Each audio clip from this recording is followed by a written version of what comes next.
a girl and her gay watch the Magic School Bus. It's the show where we yap about life, science, and go on an occasional rant about the state of the world. I'm Sarah. And I'm Matt. We're your hosts, and we're here to invite you to our weekly yap sesh, bring you some 90s and 2000s nostalgia, and maybe teach you a little science. Every Wednesday, we're hopping on the Magic School Bus, unpacking the science without the pressure of a pop quiz, and I'll be asking the questions I was too bored or afraid to ask in school. Curiosity leads. Chaos follows.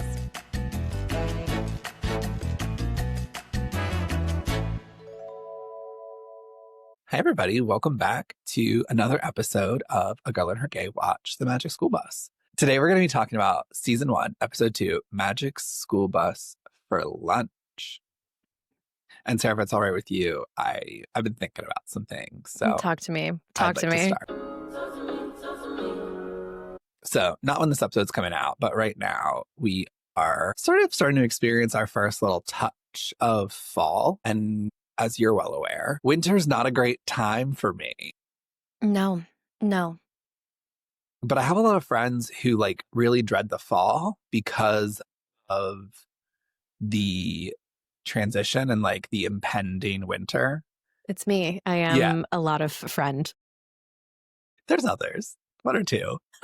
But yes, you're a lot of friend. Okay, we'll unpack that later. Yeah, not in physical size, just in spirit. Thank you. But it's interesting. I really enjoy fall. I am a basic girly fall pumpkin spice. You were born in a flannel. Oh God, I was. And I think it's interesting as someone who grew up on a farm and did a lot of camping and was very nature centric. I think one of the reasons that I really enjoyed all of the seasons except for winter is there's always something changing day to day. Whereas the fall feels very static. Or excuse me, the winter feels very static. Okay. So in the spring you have all of the plants emerging. That's super exciting because warm weather is on the way. And then summer, even over summer, there's constantly something new blooming. Yeah, you see baby animals and the birds and just the hummingbirds appear and then they go away and then the little bees and the bugs. It does just, there is something new. And then come fall, you start to hear the crickets and things start to dry out and go to seed and the leaves change. And I think all of that is still very charming, just the progression of seasons. But once Christmas hits and we've packed up the twinkling lights, it's just sort of a very bland landscape for a good 2 months. And so I think that's one of the reasons that winter is so challenging for me. I mean, obviously the loss of sunlight, but there's just less seasonal interest in the winter. A snow day can be very beautiful, but it's not quite the same. No, I think all of that's actually really fair. I hate on the fall, but mostly because it is the gateway drug to winter, which is just, it's not good for me. I mean, for context, Matt and I are in the mid-Atlantic. We get a decent winter, we get a really decent summer. And so I do appreciate having all the seasons and being exposed to them. But I will say, I think I didn't start disliking winter until I became an adult. So same. Say more about that. I think, and same as you, I grew up outdoorsy. We were an outdoorsy family. We did go camping a lot. I was a latchkey kid household. We were just always outside. We were never really inside kids. And so it was exciting to go and put on, heavy winter clothes and go tromp around in the woods and chop down a tree just for fun. Just all the stuff that you can do as a kid. And I think now as an adult, I have the privilege and the luxury of being home and working from home a lot. But I do think it's that lack of forced exposure that makes me privileged enough to have an opinion to dislike it. You know what I mean? Sure. I can ignore it and I can decide oh, actually, I don't really like it as much. There are real life things the lack of sunlight does affect my overall mood and my spirit. And I just don't physically fare well in the cold. I think I have small bones or something. Like, no one understands how cold I actually get Yeah. in the winter. It's miserable, but it is still really beautiful. And I think it's kind of ironic that I say I don't like the winter when I think my spirit actually is quite aligned with the winter. It's pretty slow. It's like just quiet. And girl, I love a nap. I should love the winter. Yeah. I don't know why I put so Yeah. much hate on it. Well, I do think that is something, there's something to be said for the fact that the natural world is resting and we don't live in a society where like rest is prioritized. Yeah. So like we're expected to keep trudging through the winter Yeah. in a way that maybe is just not the right way to go about it. It ain't natural. It ain't right and it ain't natural. Thank you. um, yeah. And I started disliking winter more as an adult and even like younger, like teen years Hmm. when I had more responsibilities in the winter. Because I feel like everything is just so much Yeah. more difficult in the winter. It's harder. I swear. Like things are heavier. It's harder to breathe. Like Yeah. it's everything does just take more out of you, I think, in the Growing up on winter. a farm, like there were multiple times a day you had to be like, trudging out to like break up like so that Mm. the animals had water. If it snowed, you were like paving a trail to get out there to like feed hay and things like that. So it's just like the joy of like sledding and having a day off school got replaced by this is work. Oh, true. Yeah, that's not really that fair. What a unique perspective. Thank you, Matt. Mary, do you have anything else you want to talk about or should we get into the episode?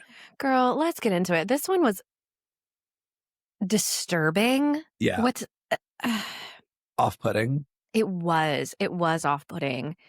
And as someone who is currently in the midst of a juice cleanse, I did not need to hear the depictions of food, but honestly, I've not been less hungry in the last 42 hours than I have been right now. So maybe I'm grateful. Maybe I'm actually grateful. So, right off the bat, can we just dispel any issues that you might have with the episode? I know it didn't really go super in depth.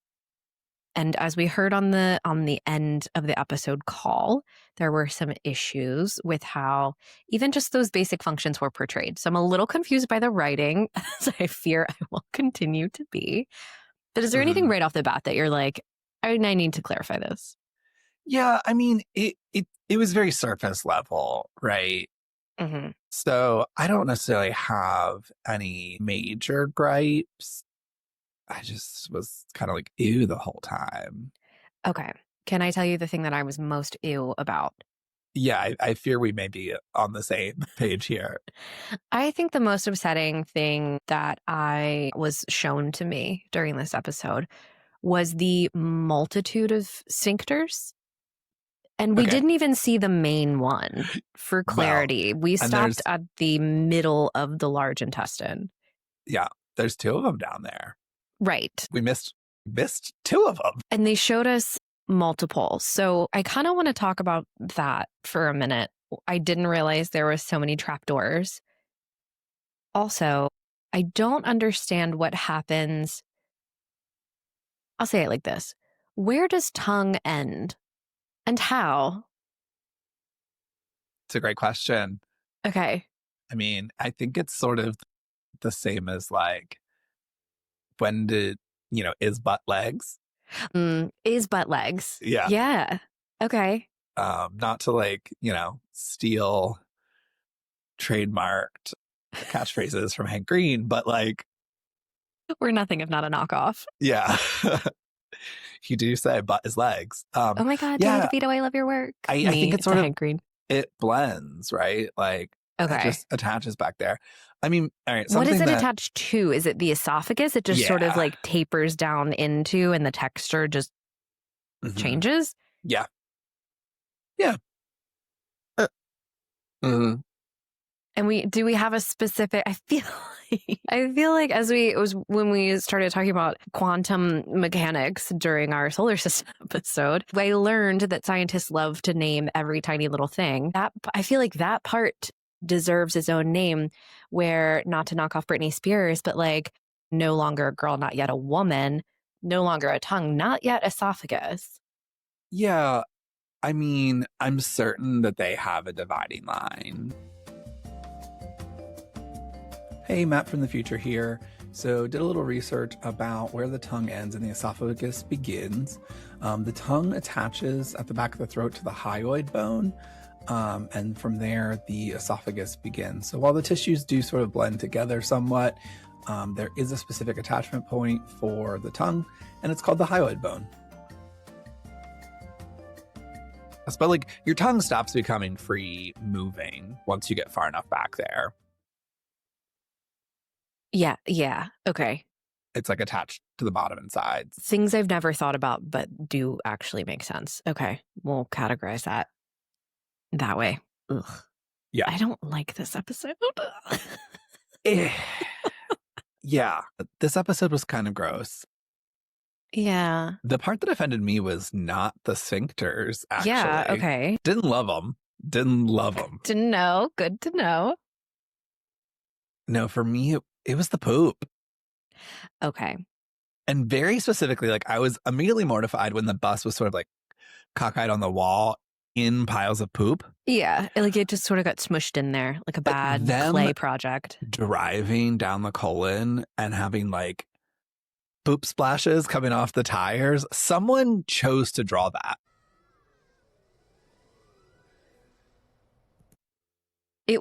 The poop splash was certainly such a choice, and a really upsetting one at that. Should we start from top and go to the bottom? That's fine.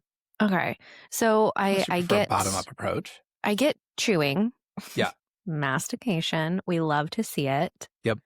Is it true that digestion starts in the mouth, though, not just through the process of mastication? Like, it's actually... Yeah. So your saliva has enzymes in it that will start prepping food to be broken down further in your mouth. Okay. So if I eat a piece of cake and I put it in my mouth and I chew it around and then I spit it out because I'm like, I just wanted to try the cake, but I don't want to eat the cake, I actually do get calories from just that. You're going to do a little bit of absorption in your mouth.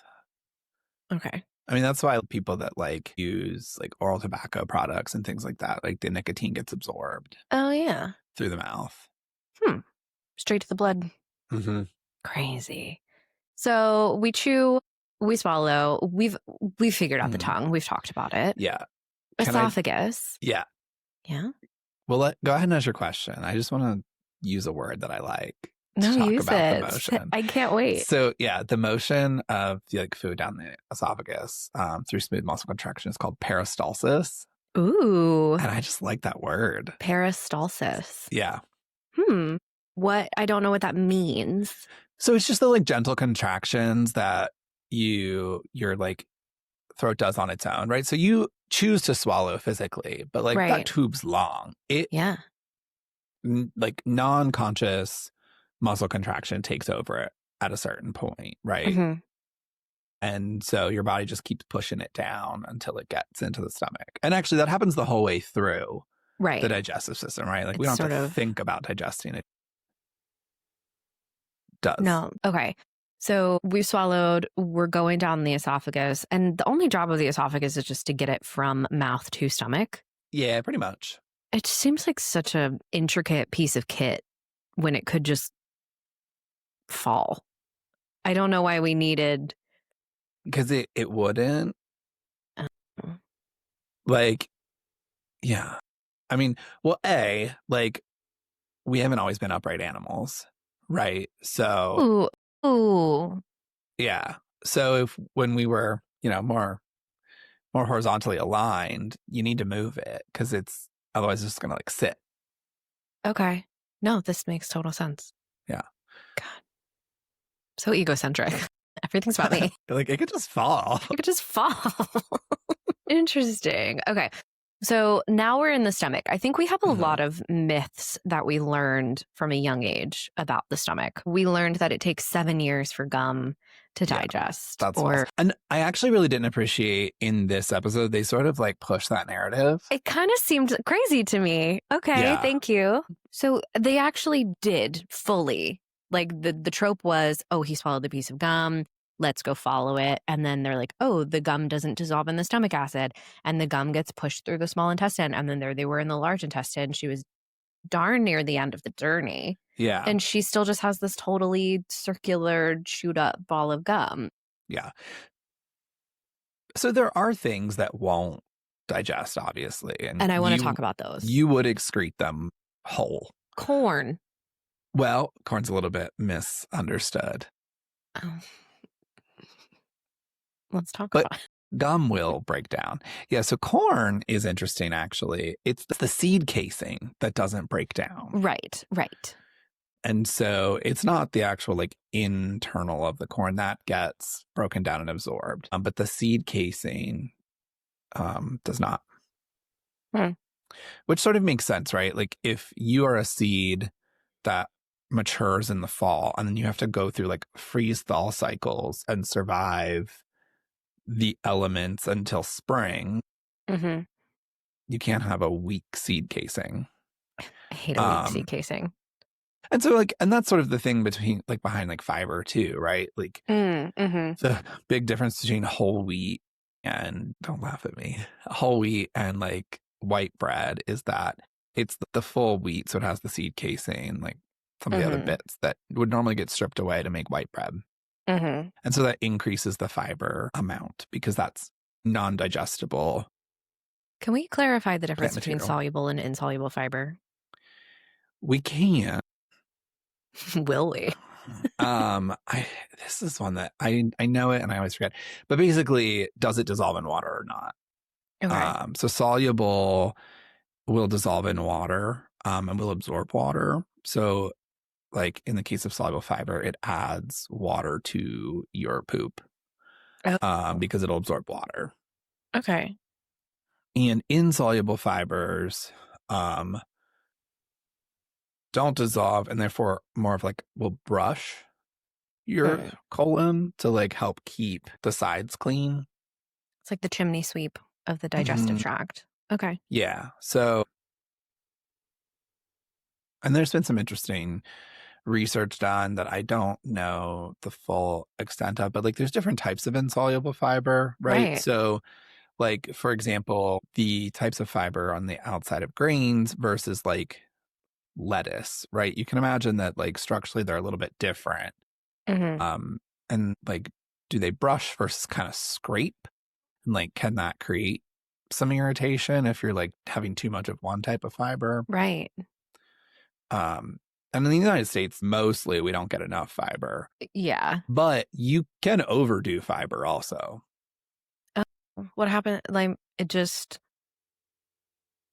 a lot in there. And like, that's not going to be super. Is it in the same way that if you eat too much vitamin C, then you just eliminate it? Or is it like a negative thing? Like you will have a certain side effect? Like, oh, it's too much soluble, so it's pulling water away from something else? Yeah, I think you're just more likely to have diarrhea, to be honest.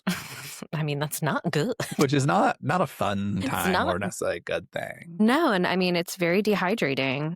I think people really kind of underestimate how like dangerous that can actually be. Yeah. Oh, for sure. I mean, diarrhea kills people in countries where they don't have access to good, clean drinking water. I mean, you know what happened to me that one time I accidentally ate an ice cube in Tijuana. That was very scary. Like it was cute at first, and then it was really scary. At first it was fun, and then it was scary. Okay. Do you want to pop back up to the stomach with me? Yeah. Okay. So the physical acid, talking about tropes and rumors that we heard as we were children, is it true that stomach acid can like burn a hole through a concrete floor?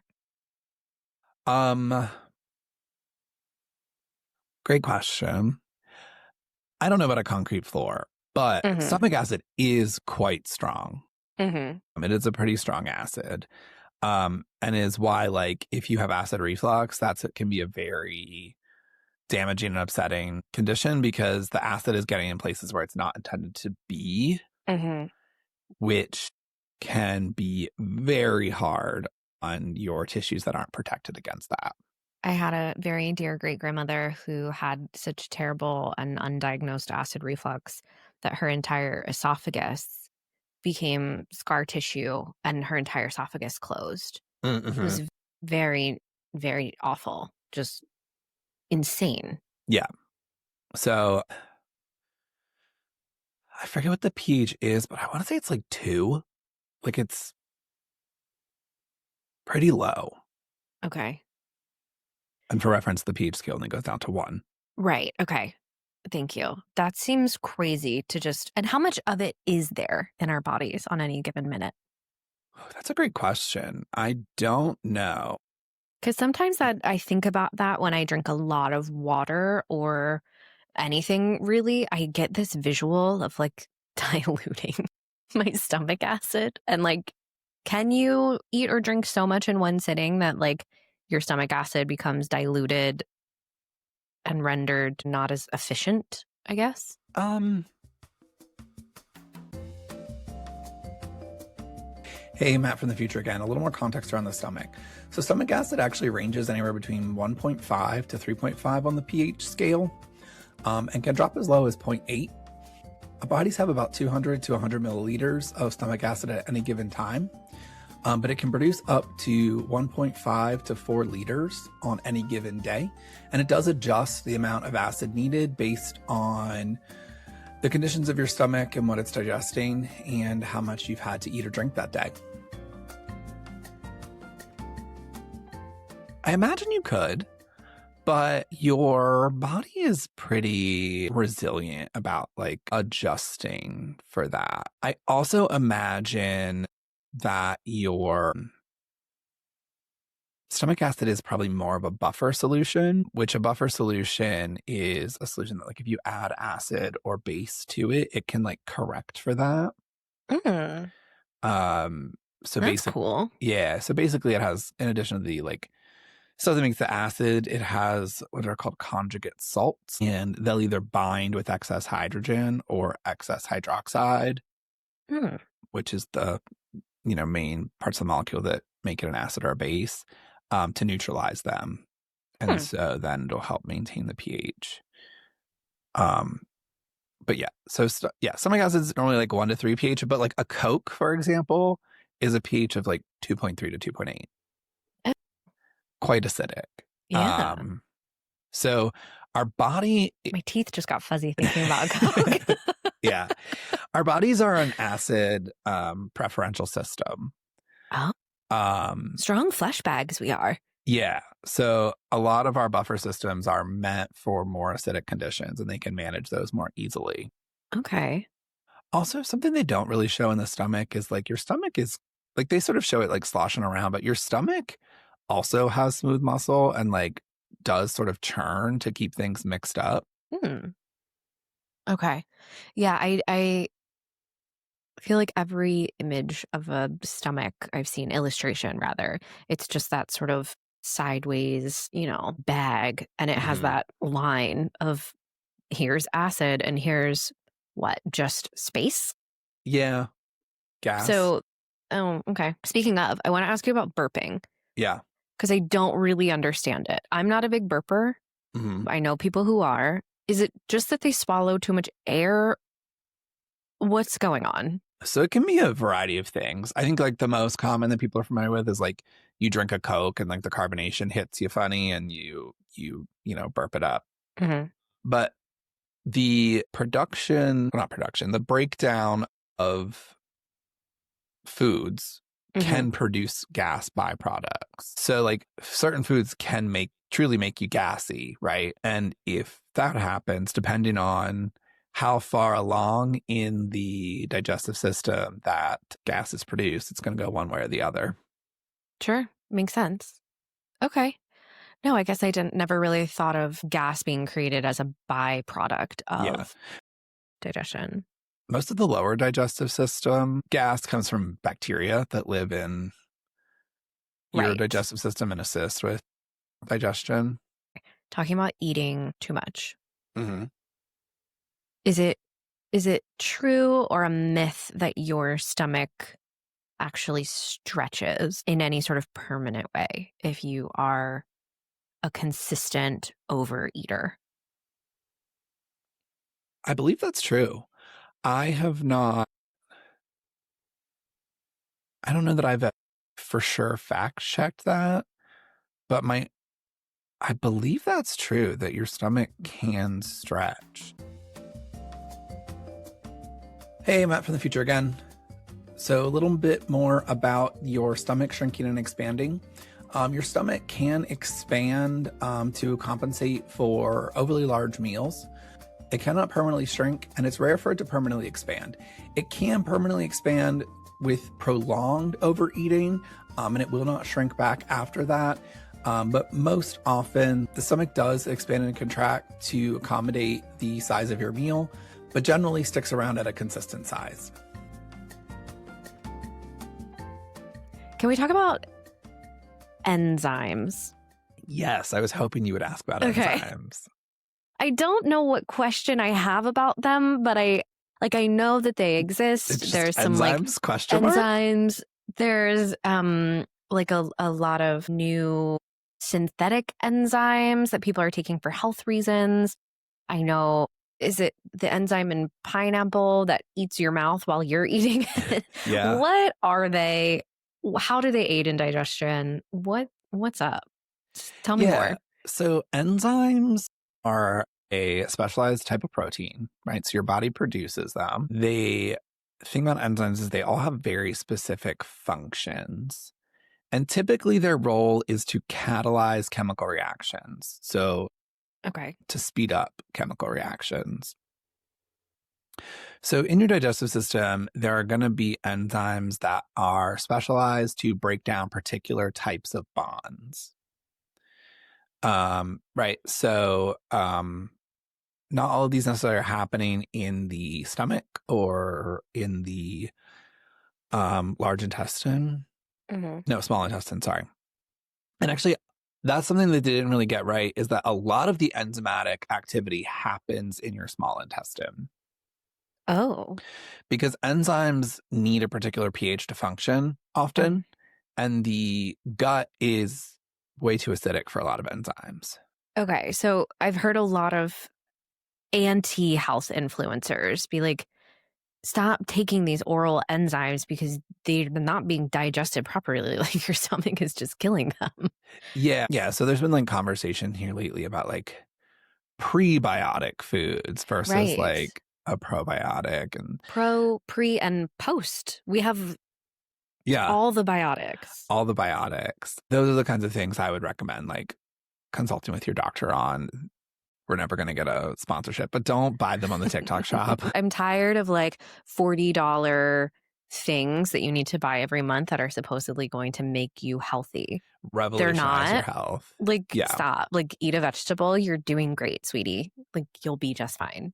Yeah. Yeah. I mean, Me on my juice cleanse. certainly, the supplement industry is not FDA regulated. Right. And so I would always recommend consulting with your doctor before you start taking anything. Sometimes these things can actively be harmful to your body. And listen, I'm not like completely dismissive of the fact that like Western medicine doesn't have all the information, and like that there is strong evidence that like more traditional medicine might be Oh, absolutely. beneficial, but like still like seek your doctor's advice. Yeah. If you are going to be seeking alternative therapies, like be really thoughtful about choosing a practitioner. And the sourcing of it. I think Mhm. there are a lot of things that we as Westerners don't know or aren't accustomed to. I love the power of a good tea. That being said, there are a lot of companies that are creating and selling these supplements that are not disclosing what is actually in them. There Mhm. is someone that I came across a few weeks ago online, and they are a pharmacist, and they will take the supplements that people give them and send them off and get like the Oh, like an chemical compounds analysis. back. And Yeah. it's scary what's in these things. I don't mean it to be like a fear-mongery thing, but if you do want to take any sort of supplement, just double, triple, quadruple check your sourcing in addition to making sure it's not going to conflict with anything that your doctor is prescribing you. A lot of these do conflict. Like you can't Yes. take a lot of natural things if you are on, some more standard medications that we as Americans are used to taking daily. Yeah. That was a bit of a side rant, but I think it's very like a great opportunity to call it out. Yeah, for sure. Okay, so back to enzymes Yeah. specifically. Yeah. So they cleave specific chemical bonds to aid in digestion and break things down into simpler chemicals so that you can properly digest them through your metabolic pathways. Okay. So visualize that for me. So Yeah. they So, are just sort of taking the completed Lego kit apart into different and then sorting it into smaller things? yeah, essentially, right? Like, in the Okay. same way that if food is too big, you can't swallow it. If a chemical is too big, then your body can't absorb it properly, Uh, right? okay. This makes sense to me. Your cells are selectively permeable. So things, if they're too big, can't get through. If they're not the right polarity, Mm, they can't get through.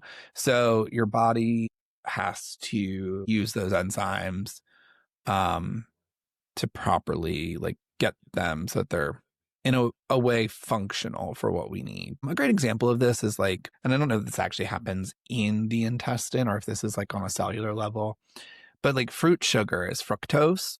hmm You can't use fructose on its own for energy production. We need glucose, and like your brain needs glucose very specifically. So, fructose is two smaller sugars that are joined together, and we use an enzyme to cleave that bond to break them down into simpler sugars. And then I believe one of the sugars is glucose, and the other one, I may have to come back in the future with this information. Matt from the future popping in again. So I wanted to clarify and correct myself when I was talking about the breakdown of sugars. I said that sucrose breaks down into two different sugars.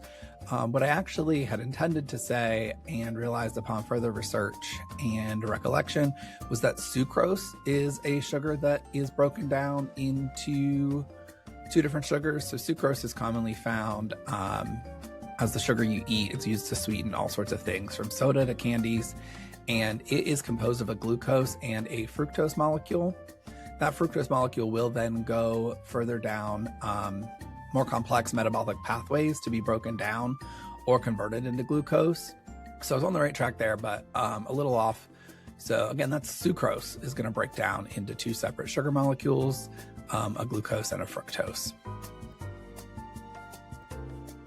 That's something that an enzyme will do too, is like orientation matters in molecules, Okay. right? So like if you think of it as like a ball and two sticks, if the stick is pointing the wrong direction, then your body's not going to know what to do with it. So sometimes what'll happen is an enzyme will come in and like wrap itself around that molecule and stabilize it so that it can like change the direction of that without like just completely shattering the molecule. That's really cool. Yeah, some of these enzymes are like on a molecule scale, gigantic by comparison to the molecule they're actioning on. But the way that their like proteins are folded and organized creates like a very, very specific site to create the action that needs to occur on a chemistry level. So like it could be a really huge protein, but only like a little teeny part of it is the actual active site. I'm going to need to look up some illustrations Yeah, of this one's what this looks like. is a cool visual one. Okay. So moving into the small intestine, the visual that they supplied us with was all those little Villi. finger like, yeah. So remind me what those are called. So the villi are there to create more surface area, Okay. is This was the basically why they're question. structured that way. It's not that they are a specific thing that is only able to accomplish this task. It's just more of the same skin just created to have more surface area. Does that making any sense? Yeah, basically, right? Like they are a specialized structure in that way. But it's all the same. It's not Yeah. like a specialized structure that's just like stuck on a wall. It's Correct. all the wall, and the wall is the special Yeah. stuff. Okay. So they showed it absorbing the food, which, as we've learned through, the process in the stomach and the enzymes and throughout the rest of the system, is just all of these processable pieces. Okay. 2 questions stemming from that. 1, we didn't at all get to see then where it goes. They basically just said it gets dumped into the bloodstream and there it goes. Is that it does just get dumped into the bloodstream and then whatever takes it is what needs it? Kinda, yeah. I mean, Okay. so It seems so uncomplicated, so I'll take it. I mean, it's more complicated than that, but it's not Okay. right. So, like, if you, for example, eat a spoonful of like straight up glucose, that's just Mhm. going to get absorbed into your bloodstream. And your bloodstream's going to use it because, like, that is a fundamental basic building block that your body can use. Mhm. Now, if it is still something that is not like a fundamental building block that your cells can use, it's going to have to undergo further processing, right? And Okay. so within the circulatory system, you have things like the liver, the kidneys that also perform functions and also, eliminate waste products, right? So you can take a Tylenol and that's going to be in your bloodstream, but like at a certain point, too much Tylenol is toxic, right? Mhm. So your liver and kidneys are there to help clean out the blood and take away waste. Which, ironically, on that, I'm in the middle of a juice cleanse. I know that there is no such thing as detoxing a body. Like, Well, that is what the your kidneys liver's doing do. it. That's Yeah, what your liver the and kidneys are liver doing it all the does. time. Okay, great. The irony of us talking about digestion while I'm in the middle of a reset, it's for my brain. It's not for my body. It's a mental game for me personally. Yeah. Okay, so a question that I have stemming from, it gets dumped into the bloodstream. And I'm glad that you mentioned Tylenol. This goes beyond the purview of the episode, but it's kind of on brand. How does medicine know where to go to stop a hurt? It doesn't.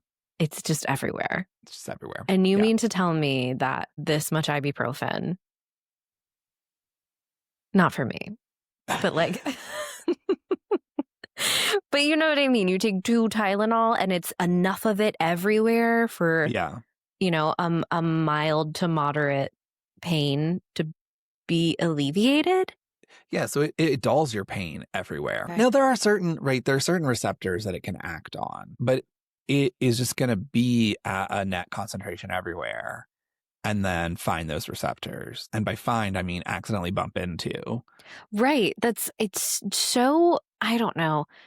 As someone who drinks a lot of smoothies, I make a lot of smoothies, and I'm laboring over that blender. How does the body just create this perfectly magical soup so that everything is everywhere all at once? That's I mean, miraculous to me. yeah, it's sort of just the natural order of things, right? So we talked last episode about how everything tends towards disorder. Yeah. So, like, if you have a high concentration of anything, it wants to spread out. It's so disorganized. It's organized. Yeah. It is like using the disorder to its advantage. Okay. So let's rewind. Mhm. My second question, as we are working our way through the small intestine, is back to their visual of the whatever is left goes into the large intestine. What is that other than the stuff we can't digest? Like, specifically, what does that include? Yeah. So it's the stuff we can't digest. It also might the waste products. I mean, most of the waste products that get into your blood get filtered out through the urinary system. Mhm. But yeah, I think it's by and large the stuff that we can't digest. Dead cells will get dumped in there. Okay. Mm. And are those just sort of pulled through the wall of the how do they get in Yeah, there? Okay. they'll get diffused through the membranes. Okay. Yeah, if they're not broken down and like excreted through the urinary system, but Okay. Just as simple as that. yep. And then I mean, most of what the large intestine does is truly just extract water. And then, sometimes that goes off the rails and it extracts too much or it doesn't extract enough. And there's a whole spectrum. Can we talk a little bit about not human digestion just for one quick second? Sure. Because there's some weird digestion quirks in other animals. Yeah. So cows, 4 stomach. Yeah. 4 of them. What explain? Yeah. So similar to how like our stomach and our small intestine have different pHs, Mm-hmm. the different cow stomachs have different pHs. Oh. And they then have different enzymes within them that will act on the food. Because the grasses and types of things they eat are quite difficult. So I just looked at this. I looked outside to see if my cow was out there. I could tell. I just wanted to know if he was out there. Let's talk about It's him. probably a beautiful day for him. It is. I hope he's taking a nap. Probably. The different stomachs have different pHs, and grass is quite hard to digest. So it needs more time. So it will spend more time in those different stomach chambers than, like, for example, ours does. Okay. So their digestion is quite slow. And like I think their first stomach, they'll like eat stuff, belch it back up, chew it some do more. Another chew. Yeah. Yeah. Crazy. So our system goes mouth, esophagus, stomach, small intestine, large intestine. Theirs goes mouth, esophagus, stomach, stomach. Like, how are they all connected? Does one just sort of dump into the next stomach? Is there another little path? I believe so. Yeah. They'll just dump from one stomach to the next and Bag keep on bag. trucking. Okay. More sphincter. How many sphincters does one cow have? Birds eat rocks. Yeah. That's weird. Yeah. They have that crawl. Yeah. What is that thing? That's a great question. What's a gizzard? I assume. And have you seen an owl puke up a pellet? Yeah. Horrifying. Yeah. I've never dissected one, but a pellet or a yeah, you can dissect pellets. So some science teachers will do owl pellet dissections, and sometimes you'll get like a whole little like mouse skeleton out of it. Good gosh. They smell foul. Oh, is that a bird joke? It could be. How dare you? It didn't mean it was not intended. But... I mean, it could be an outside project. I'm gonna get you one for Christmas. An owl. Yeah. You can probably order them on Amazon. Not that you should, but you probably could. We're not doing that. Out of all the things that we're not buying from Amazon right now, it's owl pellets. Yeah, I'll Etsy it. Okay, so why do birds eat rocks? I think it is for like, well, for one, I don't think birds are super intelligent. We've all seen Moana. Okay. I love Hey Hey.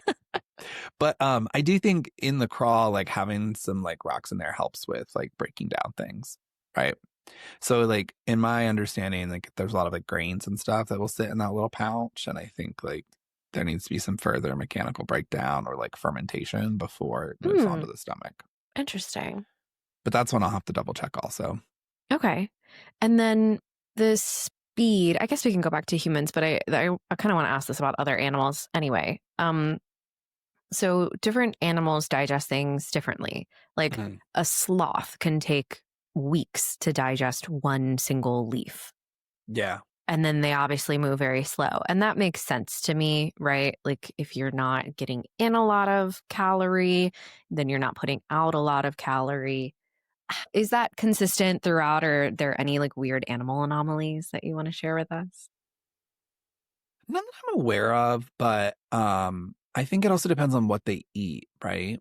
Mm, So if you're eating very nutrient dense foods, you're probably not going to need to digest super slowly, right? Because there's sure. a lot of nutrient available.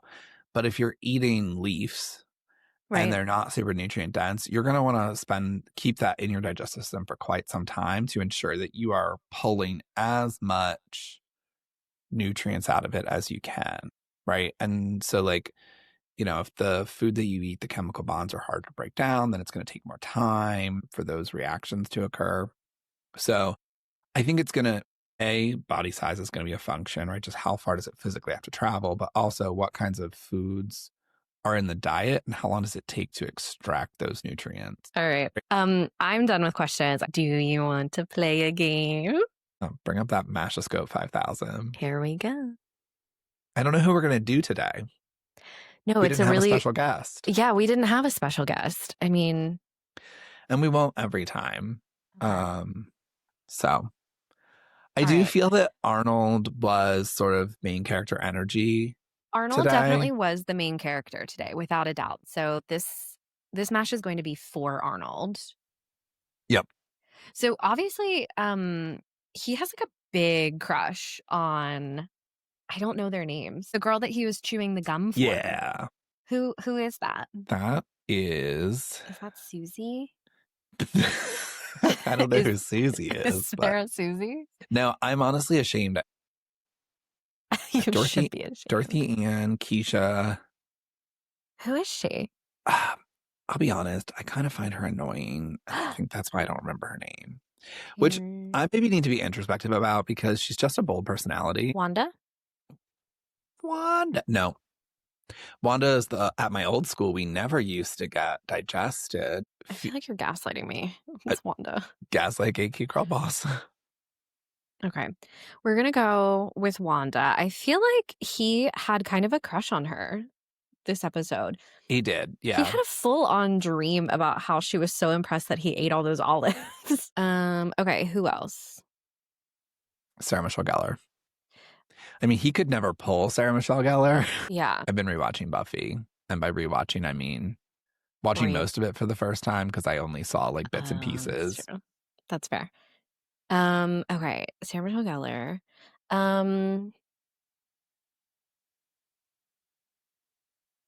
No one. Oh, I know. Sorry. Forever Alone. Look, being single's cool. I like the idea that Arnold has the opportunity to inherit the magic school bus. He would really have to come out of his shell, but yeah. But don't you see it as like kind of a trick that Miss Frizzle Yeah. would give it to the person who is like most terrified of it? Yeah. Okay. What else is this boy riding? I actually kind of love that. A bike. I feel like a smart car. Oh, cute. Yeah. He's going to grow up. I think he'll find himself in college. Okay. Not that necessarily a smart car is like him finding himself, but like I do feel like he's going to join the environmental club. He's going to have his little NPR tote bag. Like, Oh. you know what I mean? No, I like that. Join Then he Greenpeace. should have a bike. Like maybe he's Yeah. maybe he lives in like a cool walkable town. Okay. Colors. Chartreuse. I don't know how to spell that. I don't either. Blue. I just like saying chartreuse. No, I'm going to learn how to spell it for you next episode. I like the idea of like glitter. I know that's not a color, but you know what I mean? Just like a lot of flecks. What else? Lime green. Okay. I don't know that's going to go well with his complexion. No. All right, what's his job? Environmental activist. Love it. I love the idea of him like becoming like a podcast host, but is sort of like a little bit of a conspiracy theorist because of his crazy childhood. Okay. So like host of Ancient Aliens. Yeah, exactly. That show's crazy. Yeah. Yeah. An environmental activist, or he goes a little cuckoo, falls off the other side. I think the other option is he just stays very like boring Yeah. and safe. Something that's very not social. I Like, feel like, yeah, maybe he just like owns a bookshop. yeah. Not that bookstore owners are boring and safe. Like, I have a friend who has a bookshop in By Alexandria. comparison Like, to traveling to Mars, like Right. I Yes. think would have that thirst for adventure that like someone who loves books can find, but like Mm-hmm. from staying home. Yeah, he's quiet. He's Yeah. quiet. Okay. 0. Yep. A sensible 4. Okay. And 18. 18. Where's our boy living? Oregon. I like that for him. New Hampshire. Yeah. I like that. I don't know how to spell that either. Why are we putting him in cold places? I don't know. Just... I like Quebec, but I do feel like there's a whole world. And if he inherits this magic school bus, he could be anywhere. Cairo. And if he's an environmental activist, he could be anywhere. Cairo? Sure. I don't know why he gives me history vibes also for some reason. A little. Yeah. I think something unlocked for me when you said the host of Ancient Aliens. Are you ready to predict the future? Yeah. Let's do it. Okay. Beep, beep, boop, boop, boop, boop, boop, boop, hopefully I can get boop, through boop, boop. it without laughing. Oh, his 18 children. Bless him. Congratulations. That was Wanda. Oh, yay. Congratulations. Your partner's name is Wanda, and you have 18 children. It's too many damn kids. You're a bookstore owner who drives to work every day in a blue smart car. No. He can't fit any of his children in it. It's truly a wonderful life when you consider the countless romantic nights you've spent with Wanda in your shack. In your shack in Cairo. Yeah. Damn. 18 children. That's Also, too many kids. Wanda would be livid about the shack. What's Wanda doing? We'll need to remember this one for if ever we do Wanda's, because she might be living 2 different lives, baby. We'll let him pick the better of the 2. She's stealing the magic school bus on the weekends. Well, we're so happy for you, Arnold. We're thrilled that you ended up with Wanda. Those 18 kids, though, brother, wrap it up. Like, wrap it up indeed. Yeah. That's too much. All right. Well, next week we will be back with season 1, episode 3, The Magic School Bus Inside Ralphie. Inside Ralphie. Do we know what this is about? No. We're going to be inside Ralphie, though. It's not the cooking one, is it? No, it's germs. Okay. Yeah. So Ralphie's got a little cold. He gets a little cold. All right. I'm excited. Can't wait. Thanks, Matt. Bye. Thank you. Bye.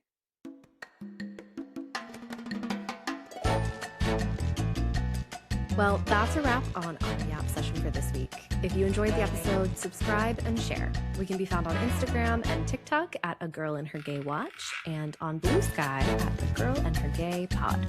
If you'd like to get in direct contact with us to ask a question or submit a correction, send us an email at agirlandhergaywatch@gmail.com. We would love to hear from you.